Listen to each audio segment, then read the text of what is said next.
Pretty much since its official launch in 2011, you've been able to walk into any toy store and find entire sections dedicated to Minecraft. But what about its sister game Terraria? Well, if you've been around for a while, you may have vague memories of an entire Terraria toy line that's been lost to time.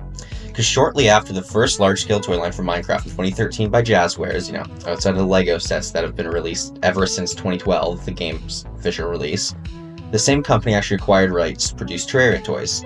And now, given Terraria's simple art style, even more so than Minecraft, Jazzwares was tasked with bringing the abstract pixel art to 3D. Now, if you guys remember Element Animation, the same guys behind Villager News and fucking tons of other classic iconic YouTube animations, they actually had a Terraria show that was on YouTube, officially licensed and everything.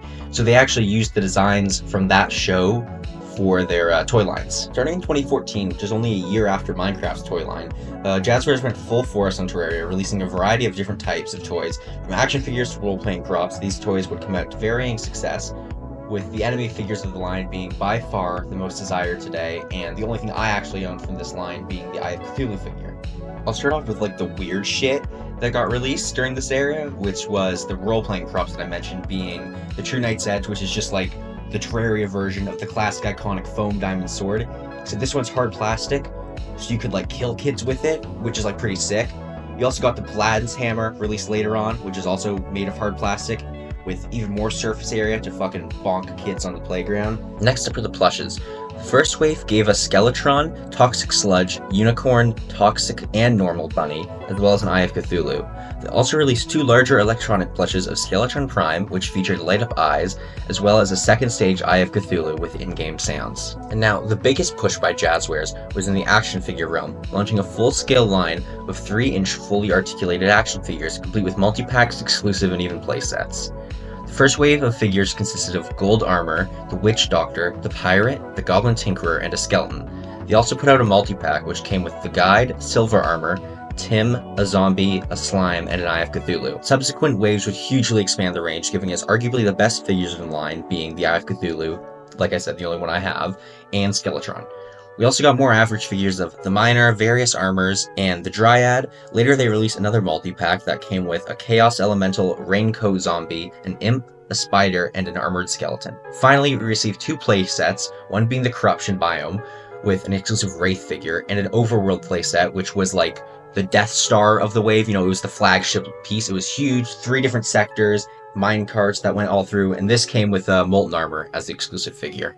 Finally, the last item released during this era was the Mystery Mini Blind Boxes that featured 19 different figures that I'll rattle off now, because there's really nothing to say about these. They're standard minifigures with poor paint application. They follow in Minecraft's footsteps of those minifigures, same company, same everything, just basically the Terraria version. So I'll just rattle those off now. The Wizard, the Goblin Tinkerer, the Merchant, the Traveling Merchant, Steampunker, the Miner, the Cyborg, the Witch Doctor, the Clothier, the Truffle, the Pirate, Tim, Zombie, Skeleton, Arctic Zombie, Pumpkin Armor, Hollowed Armor, and Turtle Armor. And yeah, that's it. That concludes the classic era of Terraria toys. It would be a long time until we saw anything more to release. We did get a few plushes released over this time, although they're, notably of lesser quality. They still put out an Eater of Souls, Eye of Cthulhu, and another Rabbit, but like I said, they're worse. You can still buy those now on the Terraria website, and everything here on out, pretty much, you can still buy on the Terraria website. Now, by 2021, it would seem that the final update had come and gone, and we wouldn't be receiving any more toys, and we'd be resigned to the basic makeshift plushies and U2s that every shitty popular game receives. But randomly, in 2021, a PewDiePie X Terraria figure was revealed. While it wasn't accurate to the game, it was still something, and at least we got Moonlord. Kinda. Again, just like the final update, there's always more to come, and we would soon see revealed a full line of mystery mini vinyls, as well as premium figures of Moonlord, no PewDiePie cosplay this time, and another Eye of Cthulhu. The Blind Box series was released via a Kickstarter and had 4 exclusive figures for backers, those being the Dryad, Shadow Armor, Open Mouth Eye, and a Chase Golden Rabbit. The actual Blind Box series was made up of 12 figures, those being Vortex, Solar Flame, Nebula, Stardust, Eye of Cthulhu, Guide, Bunny, Golden Fish, Zombie, Enchanted Sword, Rain Slime, and a Chase Golden Gold Fish. These figures are very they're shitty. Yeah, it sucks, but pretty much any humanoid figure just looks off. It has the same problem as the Jazzwares figures, but at least those had some nostalgia goggles for the YouTube series. Here it's just ugly designs with nothing to make me like them. But mirroring the Jazzwares line yet again, the monster figures are by far the best and definitely worth getting. Unfortunately, the mystery nature makes buying these pretty premium figures fairly unlikely. Luckily, one more set of Terraria toys has been released in recent years. Sadly, not more figures of the other hella classic iconic bosses, but still something pretty cool. We got every single town slime in the game released as a physical plush. So again, I'll list off a long list of names that most people don't care about.